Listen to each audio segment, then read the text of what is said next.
Kepada semua yang tengok video ni, tolong like dan share banyak-banyak sebab saya nak video ni sampai kepada dua individu terpenting dalam negara, iaitu yang pertama YB Menteri Kanan Kluster Keselamatan Tan Sri Ismail Sabri Yaakob dan juga IG Ketua Polis Negara Tan Sri Abdul Hamid Badur.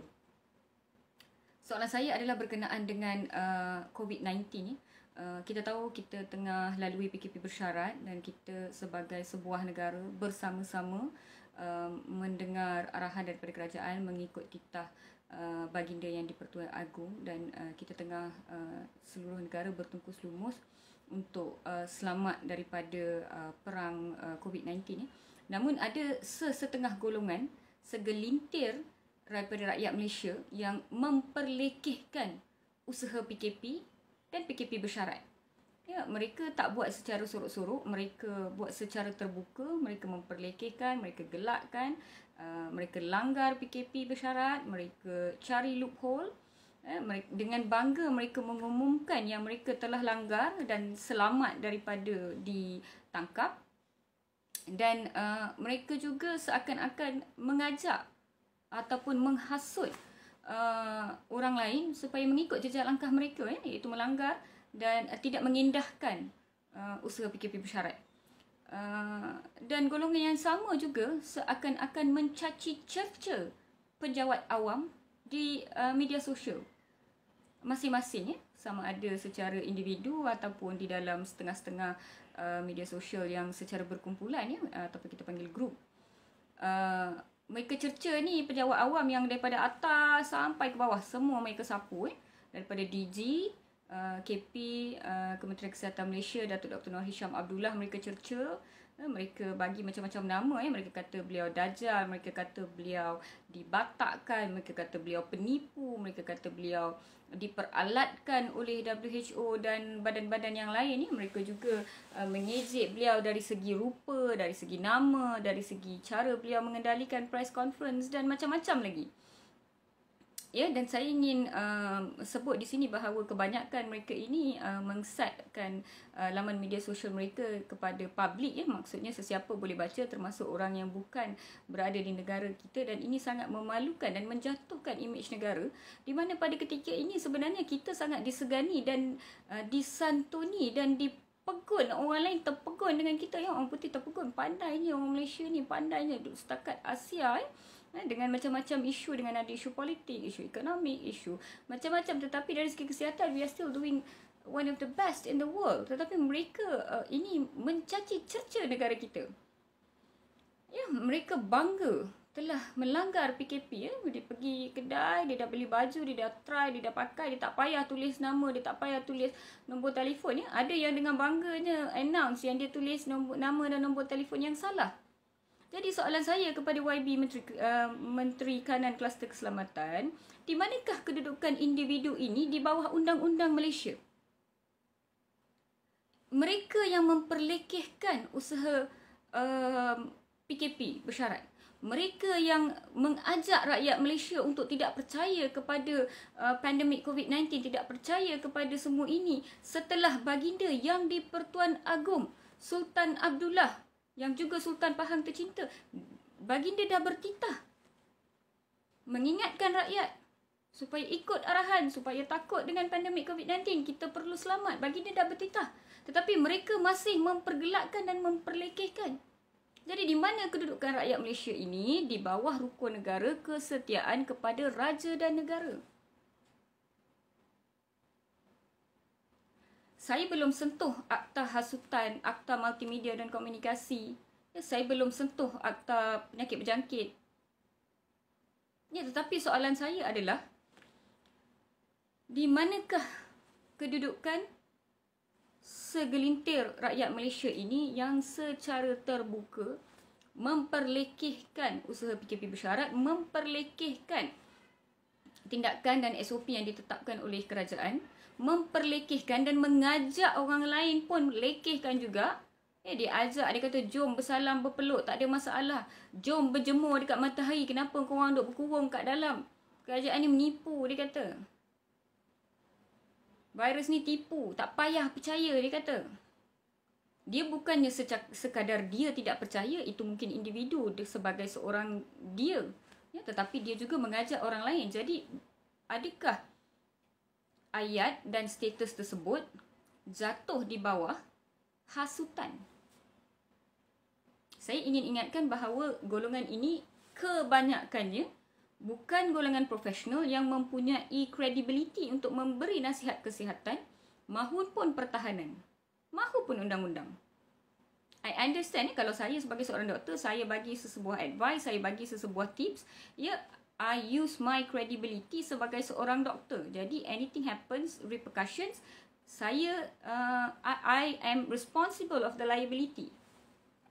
But golongan ini yang kebanyakannya bukan profesional di mana-mana bidang, ya, secara terbuka memberi nasihat yang bertentangan dengan nasihat kerajaan, adakah, soalan saya, ya, adakah ia jatuh di bawah akta hasutan? Dan saya juga nak bertanya kepada IG, Ketua Polis Negara, ya, di manakah kedudukan seorang rakyat Malaysia, di manakah undang-undang apabila, yes, ada golongan yang mencaci cerca penjawat awam secara terbuka. Dikala YDP yang di-Pertua Baginda, ya, Sultan Abdullah telah memberi standing ovation kepada frontliners di seluruh negara di sidang parlimen pada 18 hari bulan Mei, golongan ini masih memanggil frontliner sebagai panty liner. Mereka berkias. Ya, mereka berkata frontliner berdrama meminta simpati. Mereka juga berkata frontliner ini gemuk obesity sebab tu berpeluh di dalam PPE. Dan macam-macam lagi. Saya tak nak sebut apa yang diorang sebut. Tak boleh nak sebut perkataan-perkataan tu, depan anak-anak kita tak boleh nak sebut. Dajjal lah, apalah, macam-macam. Jadi di manakah kedudukan individu ini di bawah Undang-Undang Malaysia? Saya nak faham. Saya mohon pencerahan daripada YB Menteri Kanan Kluster Keselamatan dan juga daripada IG Ketua Polis Negara. Saya minta pencerahan. Saya nak tahu sebagai rakyat Malaysia. Ya, jadi ini soalan saya, ya, my ultimate question. Sebagai rakyat Malaysia, apakah yang patut kami lakukan bila kami tengok status-status dan ayat-ayat sebegini di media sosial? Patutkah kami pejam mata? Tak payah buat apa-apa, biar mereka caci cerca, biar kita nampak dia langgar undang-undang, tak apa, biar kita ni je yang duk ikut SOP, yang duk ikut nasihat kerajaan, yang duk ikut, yang duk tengok press conference setiap hari, tengok YB pakai baju apa, semualah kita orang ikut.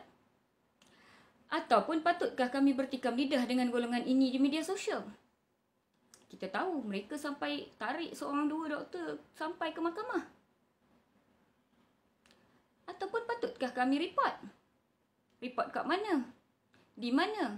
Kalau dah report, akan ada tindakan yang diambil atau tidak kepada golongan ini? Ataupun mereka golongan kebal undang-undang? Takkan nak suruh kita orang ambil nombor, pergi duduk dekat balai polis, buat report polis. Kesian dekat abang polis. Bulan puasa dah buat roadblock, duduk bawah panas matahari, dah sunburn, dah tak handsome abang polis nak beraya. Dah raya kena ronda pula. Sian dia. Keluarga dia, bini-bini abang polis ni dah risau dah keselamatan dan kesihatan dia orang. Takkanlah nak suruh doktor-doktor, petugas kesihatan, staff ni semua duk ambil nombor pergi duduk kat balai polis tu semata-mata nak report. Kan jadikan pula kluster report polis. Jadi apa yang patut kami buat? Di mana patut kami salurkan perkara ini? Dah banyak dah doktor-doktor, petugas kesihatan, pakar-pakar, ya, yang cuba tag MKN, tag PDRM, cuba minta perhatian, minta pencerahan, ya, apa yang patut kita buat. Tapi kami tak dapat jawapan. Kebanyakan mereka tidak mendapat jawapan, ya. Mereka dicaci dengan lebih banyak, mereka dicerca dengan lebih banyak, maruah mereka dijatuhkan. Tak kurang DG pun, ya. Saya tak pasti DG baca ke tak, tetapi kami baca dan kami sangat upset bila mereka mencerca DG. Mereka mempersoalkan dan mempertikaikan credibility dan accountability DG. Jadi apa patut kami buat sebagai rakyat Malaysia? Mohon pencerahan YB, mohon pencerahan Tan Sri. Ya, kita nak sebagai rakyat Malaysia, kami semua nak keadaan yang aman, damai, makmur, sejahtera di dalam negara dan juga di laman media sosial. Kami tak paksa mereka ambil vaksin. Kami tak cakap jangan ambil vitamin C. Korang nak ambil lah. Tak ada siapa suruh korang jangan ambil. salah seorang penyokong anti vaksin pun, penyokong vitamin C pun dah mengaku yang mana bila ada pengikut dia diwatkan untuk COVID-19, masih mengambil vitamin C. Jadi tak ada masalah, nak ambil lah. Kamu tak nak beratur ambil vaksin coronavirus, janganlah. Kita orang tak suruh pun korang datang. Tapi persoalan saya adalah bila mereka dengan secara terbuka memperlekehkan PKP bersyarat. Dengan terbuka melanggar PKP bersyarat. Announce, mengumumkan apa yang dia dah langgar. Dia dah curi, lepas tu dia pergi umum lagi dia curi. Dan dia tak kena tangkap. Dia dah rompak dah. Dia pergi umum lagi yang dia rompak. Dia tak kena tangkap. Kita orang ni duduklah ikut SOP, duduk kat kurung kat rumah, duduklah ikat anak-anak kat dalam rumah, tak kasi keluar, walaupun dah PKP bersyarat, keluar je hanya jika perlu. Kalau boleh, selagi boleh keluar seorang. Yang dah penat-penat, dah tahun lepas kerja raya, tahun ni sepatutnya dah cuti, tak apalah, dia kata saya kerja je lah tahun ni sebab tak nak balik, kesian kat orang kampung. Macam-macam kita orang ni berkorban. Tetapi golongan ni secara terbuka dia langgar.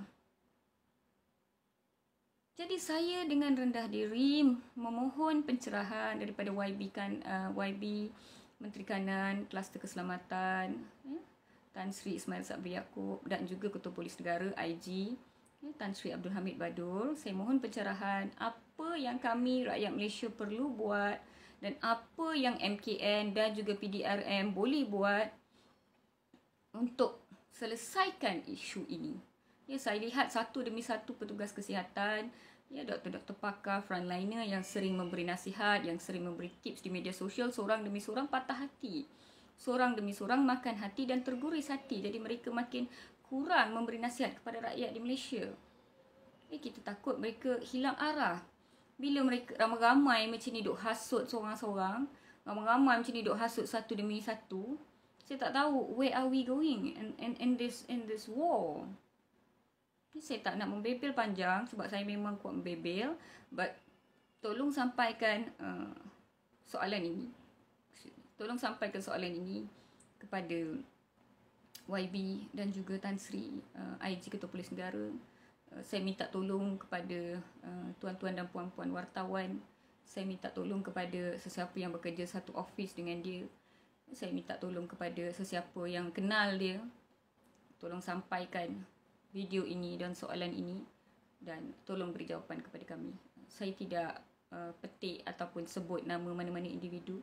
Saya tidak berniat untuk mengaibkan atau memalukan mana-mana individu. Saya juga tidak mahu menjatuhkan maruah sesiapa.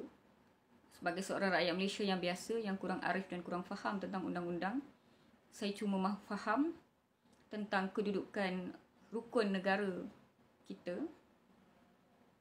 terutamanya rukun negara kedua, kesetiaan kepada raja dan negara, yang keempat, kedaulatan undang-undang, dan yang kelima, kesopanan dan kesusilaan.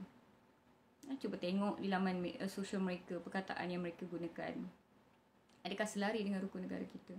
Dan juga di manakah kedudukan golongan ini di dalam undang-undang Malaysia? Di dalam akta-akta yang saya sebut tadi. Adakah betul golongan ini kebal undang-undang? Tolong like, tolong share, tolong sampaikan. Harap-harap kita dapat jawapan. Kita jaga kita.